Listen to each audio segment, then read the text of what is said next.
Welcome to the February Room. In this episode, we decided to share one of our favorite stories from our past adventures. Justin reflects on his adventure in Alaska. We're hoping to sprinkle some fishing stories throughout this season of the February Room.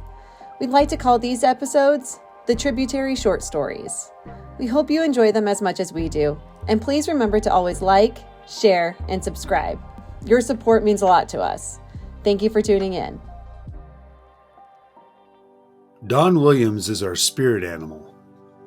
On the timeline of our marriage, important milestones are marked by the late crooner. Music etches into our memories like that. As we pulled out of the quaint B&B in Homer, Alaska, the first few notes of "If Hollywood Don't Need You" sent chills down my spine. The pieces were beginning to fall into place for another entry in the highlight reel.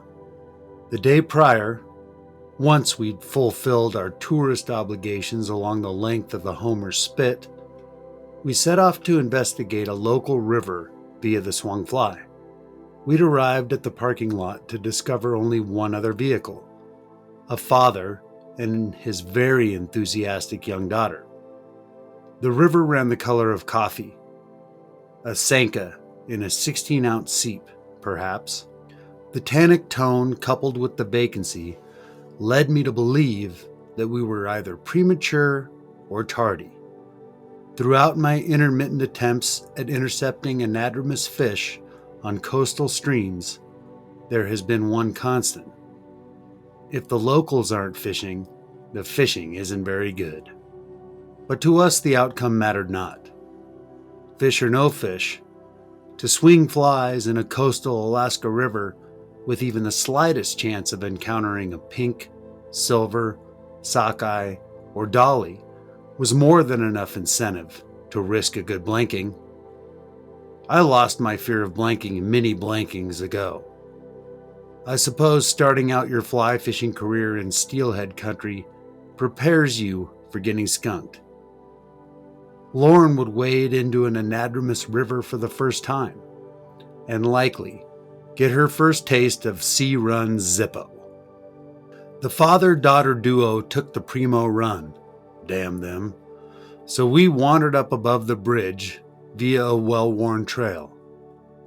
The further we hiked, the more the path morphed into a game trail, and game trails in Alaska come with an inherent risk. We arrived at a gravel bar and considered the river. 2 buckets. She took the lower one, and I waded into the fold of fishy river water. She took the lower one, and I waded into the fold of fishy riffle water.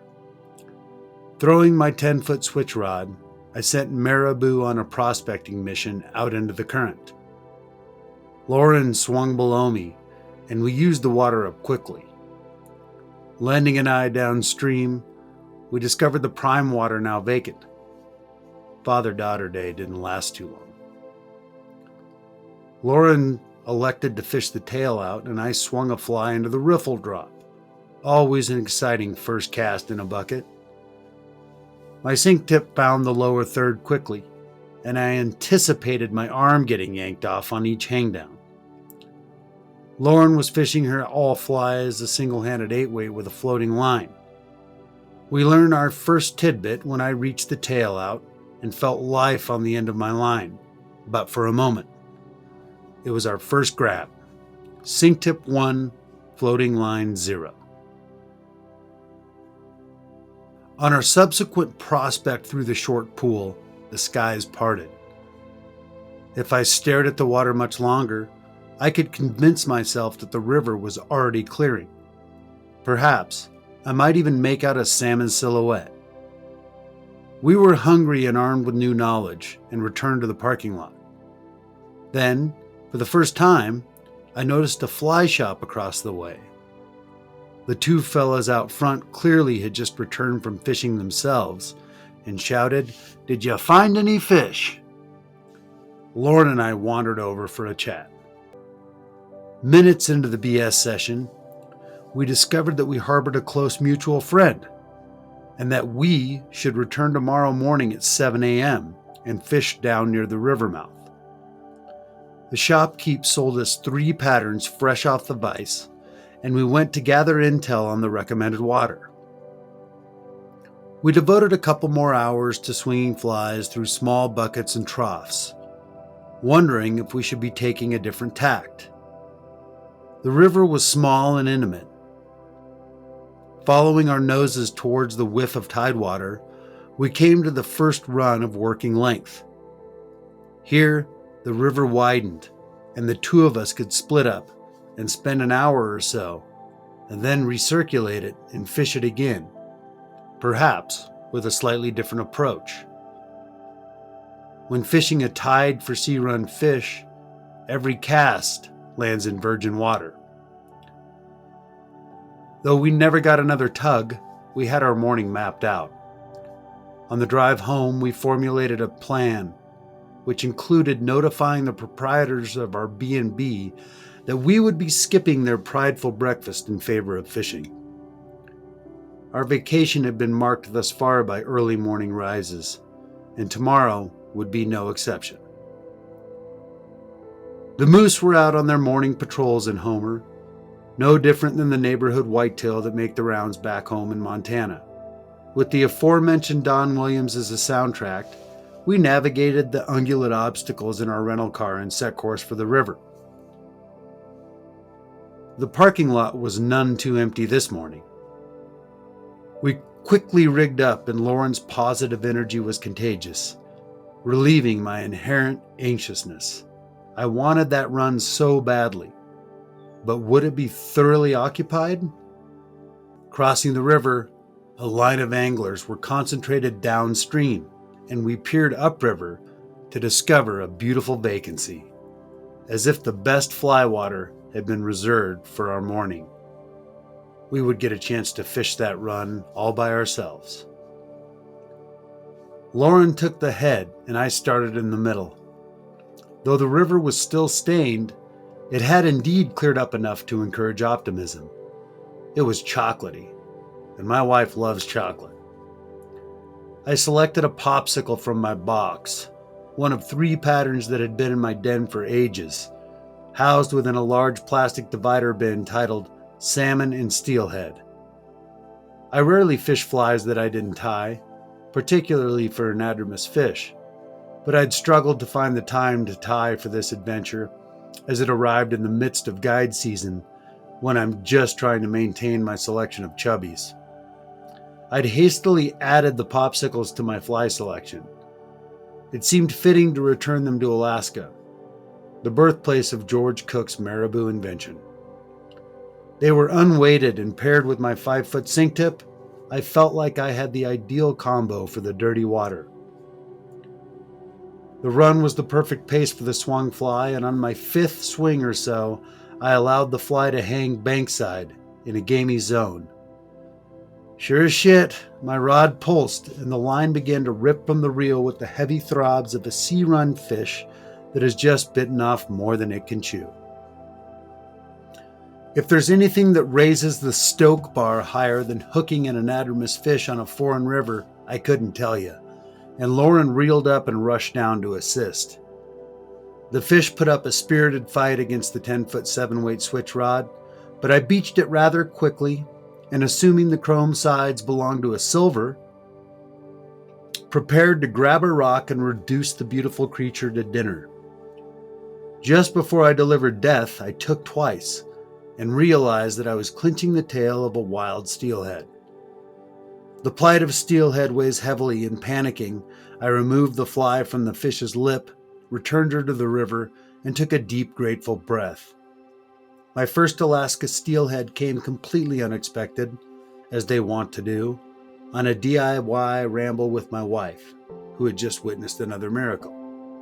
She's always had the juju in the elk woods, since the first time I took her on an archery hunt and unknowingly supplanted her amidst a bedded herd. Perhaps elk and unicorns just find her likable. Without hesitation, Lauren waded right out from whence I'd just come. This was a power move, and I loved her confidence. I had no further made it back to the head of the run when I heard her shriek and turned downstream to see an airborne silver slab. Thinking that she had just hooked into her first steelhead within mere minutes of trying, I blew it, and the guide in me took over. The fish fighting advice I administered was cringeworthy, as I was too excited for her and knew that she would be utterly heartbroken to lose this one. Me even more so. Fortunately, she made enough right moves to land her first ever swung-caught anadromous fish. As she pulled it near the gravel bar, we got hands on the tail and quickly cataloged it as a silver. This fish was for the taking, and I suggested that she do her own dirty work. Reluctantly, Lauren delivered violence with the hesitancy of someone who didn't grow up hunting, fishing, and killing. But she did it, and then pulled the gills, just like our guide on the Kenai had demonstrated. Blood splashed across her face. There's something beautiful about death in the wild, and at that moment, my wife looked as compassionate and human administering death as she had when delivering life during the birth of our 2 children. When a salmon or steelhead leaves the ocean for their natal freshwater stream, a physiological metamorphosis occurs.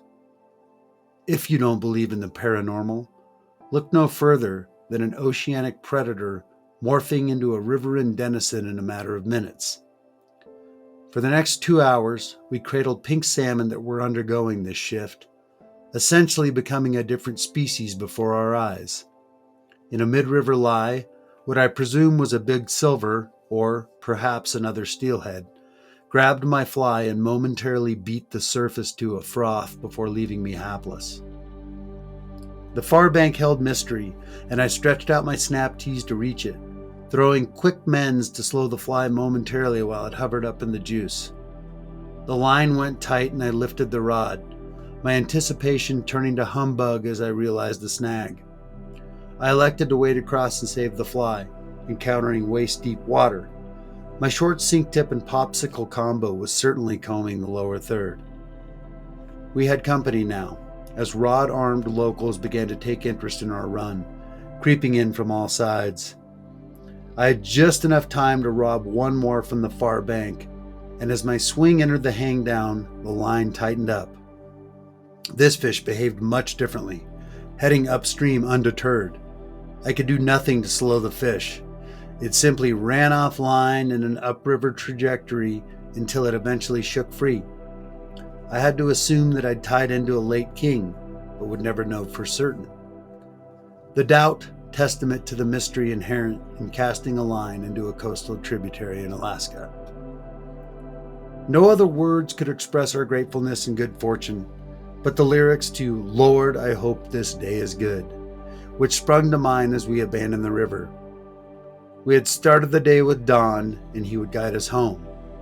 I found the lick in my downloaded music library and reflected on a miraculous day.